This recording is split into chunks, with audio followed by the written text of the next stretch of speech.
Bienvenue au Centre d'imagerie Léonard de Vinci. Nous vous proposons de partager avec vous notre expérience de l'échographie de la main et du poignet. Et Dieu sait que ce n'est pas toujours si facile. C'est vrai, mais avec quelques trucs et astuces, vous allez voir qu'on va très bien s'en sortir. Bon, ben on y va. Pour faire une bonne échographie de la main et du poignet, la première chose, c'est d'être installé confortablement, aussi bien le patient que le docteur. Nous vous conseillons cette disposition, un patient assis face à vous, les mains posées sur une table à bonne hauteur, les pédales de l'appareil accessibles et les deux mains accessibles de façon à permettre un examen comparatif le cas échéant. Vous pouvez profiter de ce temps pour interroger le patient. Bonjour. Bonjour. Examiner sa main, vérifier les points douloureux, les limitations, etc., etc.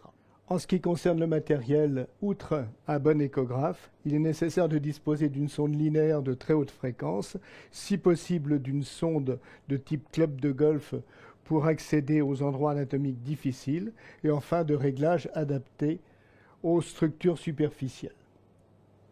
Pour ce qui est de cette présentation, nous vous proposons de la partager en trois parties, la face dorsale du poignet, la face palmaire du poignet et enfin en dernier lieu les doigts.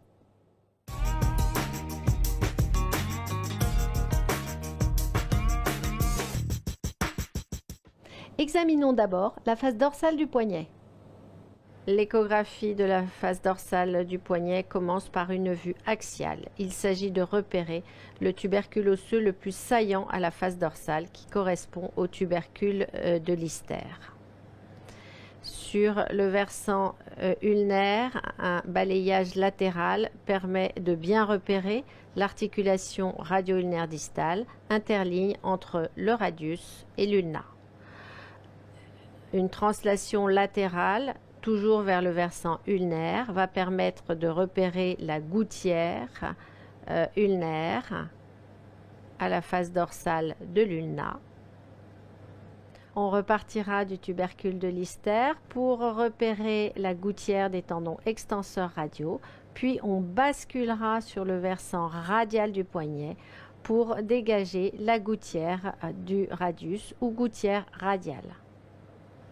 À partir de cette coupe axiale, on progresse lentement en distalité pour voir disparaître progressivement la corticale du radius et voir apparaître les os de la première rangée du carpe. Il s'agit du scaphoïde, du lunatum et du trichétrum. Repérez ici, tendu entre le scaphoïde et le lunatum, le ligament scapholunaire hyperéchogène.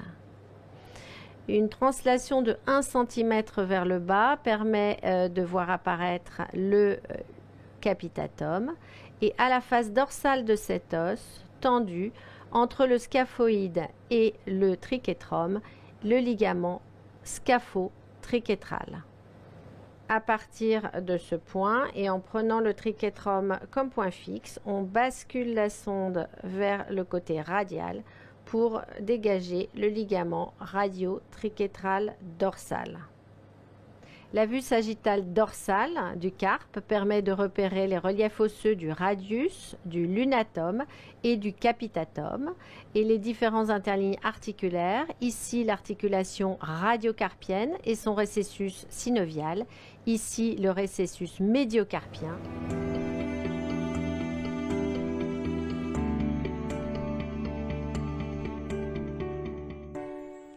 L'étude des éléments tendineux à la face dorsale se fait par un balayage progressif du versant radial au versant ulnaire.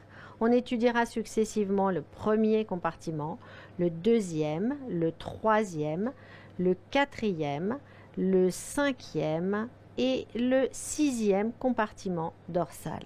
Si vous êtes perdu, souvenez-vous qu'il y a alternance d'un tendon long avec un tendon court. On repère à partir du tubercule de Lister le tendon long extenseur du pouce, le tendon court extenseur radial du carpe, long extenseur radial du carpe, court extenseur du pouce et long abducteur du pouce.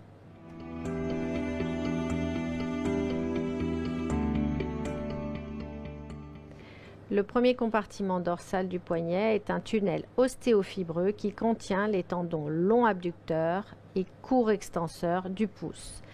Il est délimité en profondeur par la corticale du radius à hauteur de la gouttière radiale, en superficie par un fin rétinaculum. Chaque tendon est entouré par une gaine synoviale qui n'est pas visible à l'état normal. Le tendon long abducteur comporte de façon habituelle de multiples bandelettes tendineuses. Il se termine en distalité sur le tubercule radial à la base de M1. Une vue longitudinale dans l'axe des tendons permet de bien repérer en superficie de la corticale du radius les deux tendons du premier compartiment dorsal, le fin rétinaculum en superficie et de s'assurer par des manœuvres dynamiques de mobilisation du pouce que les tendons coulissent parfaitement sous le rétinaculum. Dans 50% des cas, il existe une variante anatomique qui consiste en la présence d'un septum. Ce septum correspond à cette fine image linéaire, à cette bandelette tendue de la corticale du radius au rétinaculum en superficie. Il sépare le premier compartiment dorsal en deux sous-compartiments contenant respectivement le tendon long abducteur et le tendon court extenseur. On repérera en superficie du premier compartiment dorsal du poignet la branche sensitive du nerf radial, cause du syndrome dit de Wartenberg et diagnostic différentiel de la ténosynovite de De Quervain.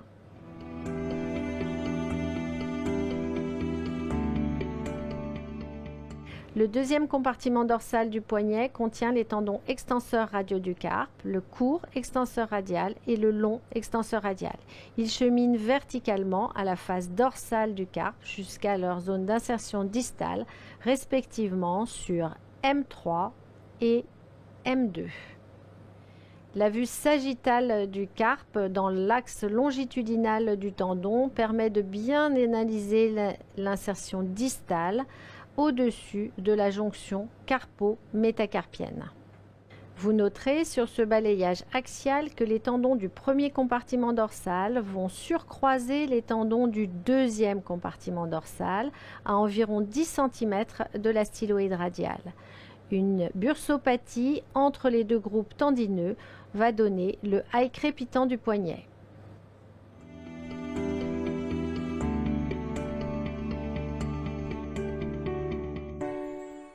Le troisième compartiment dorsal du poignet est adossé au tubercule de Lister. Il contient un seul tendon, le tendon long extenseur du pouce. Ce tendon, pour rejoindre la colonne du pouce, va surcroiser les tendons extenseurs radiaux du carpe, ce qui correspond au croisement distal du poignet.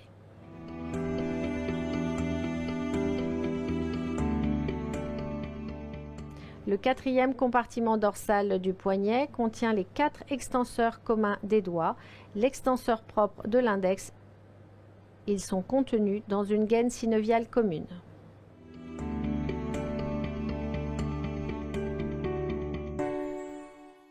Le cinquième compartiment contient uniquement l'extenseur propre du cinquième doigt qui sera particulièrement vulnérable en regard de l'interligne radio-ulnaire distale.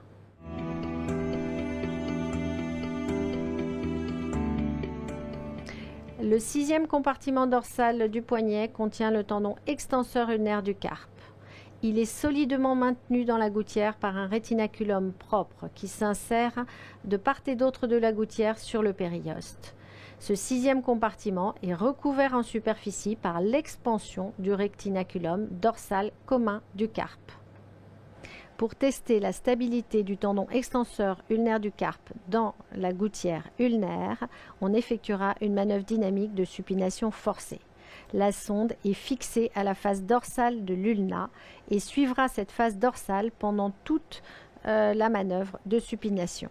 Le tendon se subluxe sur la berge médiale de la gouttière, puis revient en place dans la gouttière ulnaire lors du passage en pronation.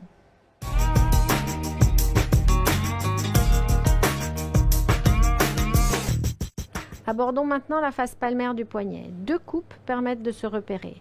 La première, proximale, repère en dehors le tubercule du scaphoïde, en dedans le pisiforme. Au centre, le canal carpien qui contient les tendons fléchisseurs des doigts et en dedans le tunnel de Guyon qui contient le nerf ulnaire et l'artère ulnaire. La coupe distale passe par le tubercule du trapèze en dehors, l'amulus de l'amatome en dedans. Le canal carpien est limité en superficie par le rétinaculum des fléchisseurs, tendu en dehors du scaphoïde, en dedans au pisiforme. Il est limité en profondeur par le relief osseux du carpe. Il contient le nerf médian et les tendons fléchisseurs des doigts. En dehors des tendons fléchisseurs communs des doigts, on repère le tendon long fléchisseur du pouce qui chemine dans une gaine qui lui est propre et qui est aisément reconnaissable grâce aux manœuvres dynamiques de mobilisation de la phalange du pouce. En superficie, les 3 tendons principaux de la face palmaire du carpe sont le tendon fléchisseur radial du carpe, le tendon long palmaire et le tendon fléchisseur ulnaire du carpe.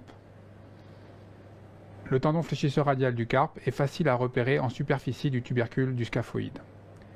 On le suit parfaitement jusqu'au tubercule du trapèze où il devient plus difficile à visualiser car il plonge sous ce tubercule.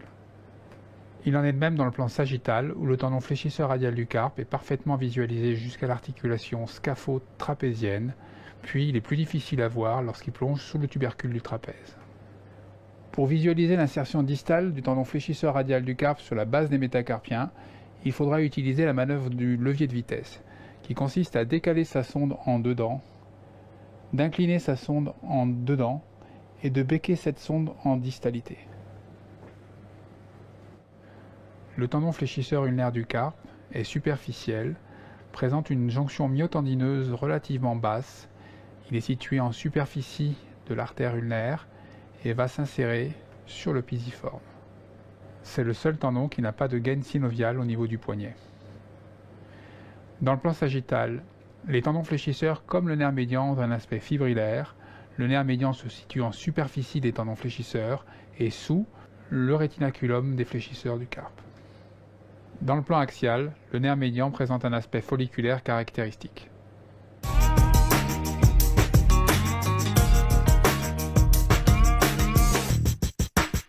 Commençons par l'appareil tendineux fléchisseur des doigts. Il y a 2 tendons fléchisseurs par doigt long. Rappelez-vous, le tendon fléchisseur superficiel se scinde, le tendon fléchisseur profond perfore. Le tendon fléchisseur superficiel se divise en 2 bandelettes latérales à hauteur de P1. Ces 2 bandelettes latérales contournent le tendon fléchisseur profond pour se situer sous ce tendon à hauteur de l'IPP. Puis, les bandelettes latérales viennent s'insérer sur P2, alors que le fléchisseur profond continue sa course jusqu'à son insertion sur la base de P3. L'anisotropie est utile pour différencier les bandelettes latérales du tendon fléchisseur profond. Les tendons fléchisseurs sont maintenus par des poulies cruciformes et annulaires. Les poulies annulaires sont visibles en échographie. Elles sont au nombre de 5. Les poulies impaires sont à hauteur des articulations. Les poulies paires sont à hauteur des phalanges. Les poulies sont faciles à repérer sous la forme d'atténuation des ultrasons de part et d'autre des tendons fléchisseurs. On a l'impression de visualiser des cheveux longs de part et d'autre d'une tête. Les poulies sont visibles sous la forme de bandes hypoéchogènes suspendues en superficie des tendons fléchisseurs. Ici A1 en regard de la MCP1, ici A2 en regard de la première phalange. Remarquez que la distalité de A2 est plus épaisse que sa partie proximale. Sur cette coupe sagittale, il est facile de repérer le tendon fléchisseur profond en le mobilisant grâce à une manœuvre dynamique consistant à ne bouger que la dernière phalange. Le tendon fléchisseur superficiel ne se mobilise pas et le tendon fléchisseur profond bouge. Pour tester les poulies, il est préférable d'utiliser des sondes de type club de golf. Il faudra réaliser une manœuvre de flexion contrariée en discrète arquée du doigt et se positionner à hauteur de la poulie que l'on veut tester, ici la poulie A2. La manœuvre de flexion contrariée montre l'absence de décollement du tendon par rapport à la corticale osseuse, ce qui signe l'intégrité de la poulie. Le tendon fléchisseur profond va s'insérer sur la base de P3. L'appareil extenseur du doigt est repéré en regard de l'articulation métacarpophalangienne. Le tendon extenseur se divise en une bandelette médiane qui se termine à la face dorsale de P2 et en deux bandelettes latérales que l'on repère en regard de l'interphalangienne proximale du doigt. La vue sagittale est plus facile pour analyser l'extrémité distale de la bandelette médiane. On la voit s'insérer sur un méplat de la base de P2. Les manœuvres dynamiques de flexion sont utiles pour la mettre en tension. Au-delà de l'interphalangienne proximale, les deux bandelettes latérales vont se réunir, fusionner, puis s'insérer en distalité sur la face dorsale de P3. La vue sagittale en regard de l'interphalangienne distale permet de vérifier l'insertion distale de l'extenseur et d'effectuer des manœuvres dynamiques de mise en tension. Les bandelettes sagittales constituent les haubans qui sanglent le tendon extenseur à hauteur de la MCP. Elles sont visibles sous la forme de petites bandes hypoécogènes passant par-dessus et par-dessous le tendon extenseur. On les repère très bien à hauteur de la tête de M1 et on peut les tester en effectuant des manœuvres dynamiques de flexion des doigts. Pour cela, il faut laisser dépasser les doigts en dehors de la table et effectuer ces manœuvres en vérifiant que le tendon reste parfaitement centré et plaqué contre la corticale osseuse de M1. Contrairement au doigt long, il n'y a qu'un seul tendon long fléchisseur au niveau du pouce. Il est facilement repérable au niveau de l'éminence thénard car il se situe entre les structures musculaires et on peut le visualiser en mobilisant l'extrémité distale du pouce.